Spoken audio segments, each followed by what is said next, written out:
आरक्षण त्यांची बंद करायची, हे तुमची दुसरी स्कीम आहे. तिसरी तुमची आणि एक आहे कुठली शक्ती स्कीम म्हणून.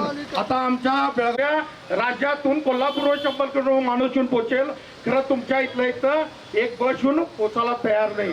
हे तुमच्या दुसऱ्यांच्या आशीर्वादाने आणि कसे चाललंय, ह्या तीन गोष्टी पहिली योजना आमच्या ग्रामीण मध्ये चाललेली. आणि चौथं त्याच्यामध्ये पण हरला. त्याच्या आमची संस्कृती आहे, जी आमची पिढी पुढे होणार आहे याच्याबद्दलचा विचार आम्ही करायला लागलोय आणि करायला पाहिजे, याचं माझं म्हणणं आहे. दुसरं काय चाललंय, महाविद्यालय आणि कॉलेजच्या विद्यार्थ्यांसाठी अनेक आहे आणि गांजा विकायचं ओपन मध्ये चालू आहे. त्याच्यावरती कुणाचाही प्रशासनचा कधी विचारात ते काय त्यांना त्यांचं मामूली मिळत असतंय, कधीच नाही आहे. तिथं गांजा विकायचं, कुठे किन्याच्या कॉर्नरला जाऊन गोळ्याची दारू विकायची, सगळीकडे योजना पण तुम्ही सगळ्यांनी बघत आहात.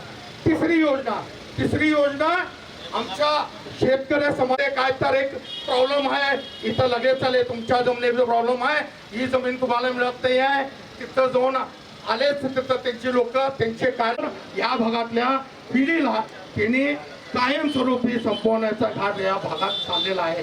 म्हणून मी एवढं सांगायचा प्रयत्न करतो, महापंचायत मध्ये तुम्हाला कम्प्युटर उतारा पाहिजे असेल तर किती द्यायला पाहिजे, 15 ते 20 हजार रुपये. ते द्यायचं असलं तो काढायचं असलं तर वरती एक फोन. म्हणजे ह्या कमीत कमी या गेल्या 3 वर्षात चाललेल्या सर्वात दुर्दैवी आहे आमचं क्षेत्रामध्ये चाललेलं आहे. याच्यामध्ये कुठे ना कुठे जर तुम्ही हे सगळ्याला एक बॅनर असतात त्यांचा बॅनर वरती त्या क्लब चालवण्याचा मंडळाचा खाली आणि मराठीच्या याच्या बाजूला इंग्लिश आहे. स्वतःच बीसीचे ऑफिस आमच्या समोर आहे, तर पण त्यांना काय लागलं नाही. आता एक महिना बेळगावमध्ये काय करायचं थोड्या दिवसात प्रयत्न होईल आणि जर चालू झालं तर इथली ग्रामीण जनता आणि तालुक्यातील जनता याच्या पुढे गप राहणार नाही. त्यांच्या कुठे क्लब चालू आहे तिथं घुसून काय प्रकार करायचा तो करतो, एवढे सांगून मला इथं बोलून 2 शब्द दिल्याबद्दल मी वंदे भ्रष्ट कांग्रेस सरकार के, भ्रष्ट कांग्रेस सरकार के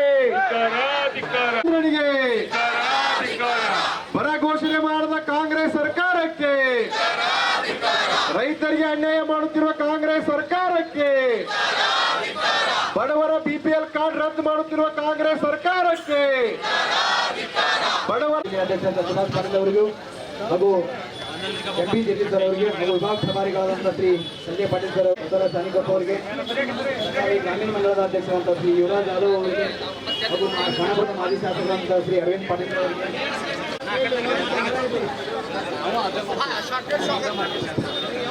ಈ ಸುದ್ದಿಗೋಷ್ಠಿಗೆ ಭಾಗವಹಿಸಿದಂಥ